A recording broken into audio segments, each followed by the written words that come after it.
For those of you who are not that familiar with the 300 SEL 6.3, I thought I would roll out its baby brother.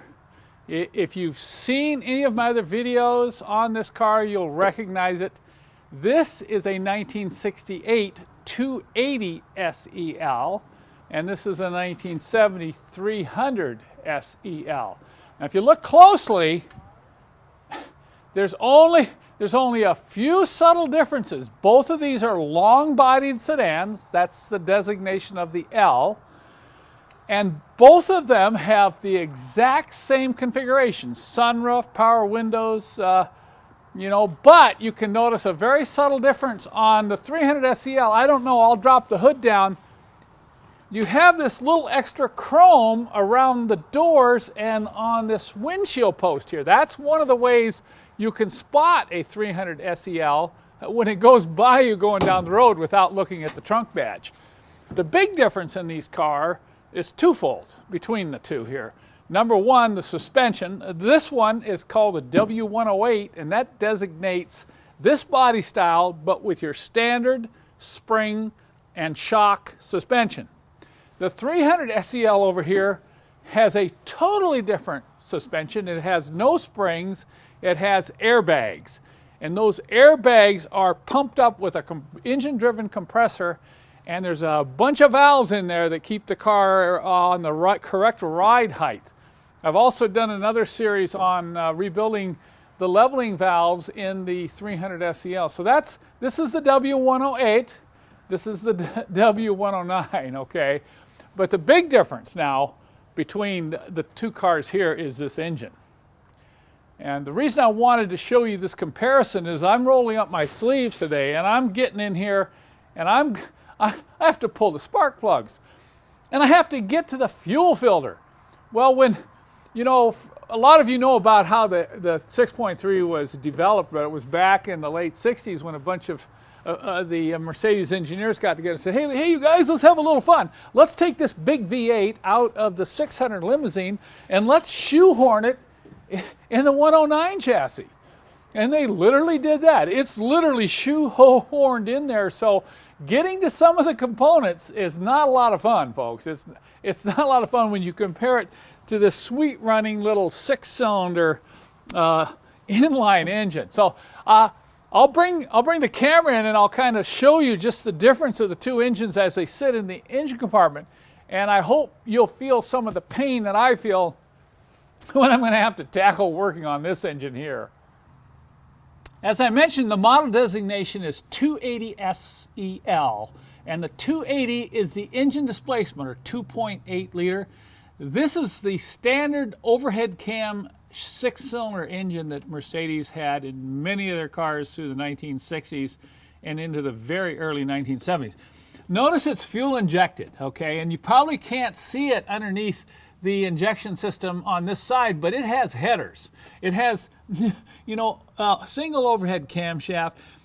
A lot of things that hot rodders would just love to have in the late 60s. But look at how much room I have. I have spark plugs that are easy to get to. I have fuel injectors over here that are easy to get to. The fuel filter's right down here, easy to get to. All the engine accessories, the belts, the water pump and everything, we've got a lot of room to work around in here. So this is an easy engine to work on as far as access. There are some things about it. I'm going to be doing a future video series on the entire fuel injection system on these engines and how to adjust it and how to troubleshoot problems. As these old engines age with this old mechanical injection, you can run into a lot of weird things. So I have this engine sorted out. Now keep this in mind when we'll move over to the 6.3 engine compartment. So here's a good look at the engine in this 300 SEL. Now what's interesting is it doesn't mean this is a 3-liter. They had 3 or 4 different engines in the 300 SEL, including a 6-cylinder, a small V8, and then this large V8. That's why there's a 6.3 badge on the right side of the trunk, because this engine is 6.3 liter displacement. Look at the size of the valve covers.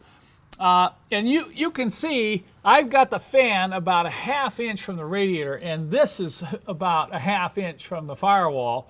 And the injection pump sits right down here in the center, right below these intake air plenums.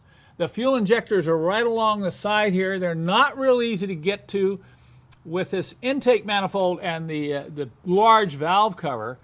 It's almost impossible to get to the exhaust manifolds. And the fuel filter's down in here. Even if I can get to it, I'm going to have a hard time getting the filter out of there and working with it. This is, by the way, this is the compressor. This is the engine-driven compressor for the air suspension system. You have an AC pump down there, and right in here you have the filter and the alcohol canister for this compressor. So, you know, there's going to be some fun getting, and there's fuel lines I should replace that I can hardly see. So I hope you feel my pain here as I tackle this final phase of cleaning out the fuel system before we try to get this baby running. And you better believe I'll have the camera rolling when we try to fire this thing up. The other big difference between these two cars is that this one runs and drives. And you know already, this one hasn't gone anywhere in a very, very long time. If you're interested, by the way, if you're interested in seeing a couple more videos on this car, I've got a video with the engine running, and you can hear how sweet this engine runs. This is a 4-speed manual transmission, and it's had a modified rear end put in it. So I did a road trip video driving this car, and I think you'll really enjoy it. So at the bottom, below here in the description in this video, we click show more. I'll have the links posted in there to the video of this car if you want to check that out. This is a sweet running 6-cylinder with a little 4-speed, and it's a lot of fun to drive. I don't need to do anything with this, but this one, okay, today, now it's November 28th, and it's about 35 degrees and supposed to be below freezing tomorrow. I want to try to get this running. I don't know if I'm going to be able to before the cold snap comes through here, but as I mentioned, I don't want to put it in the shop.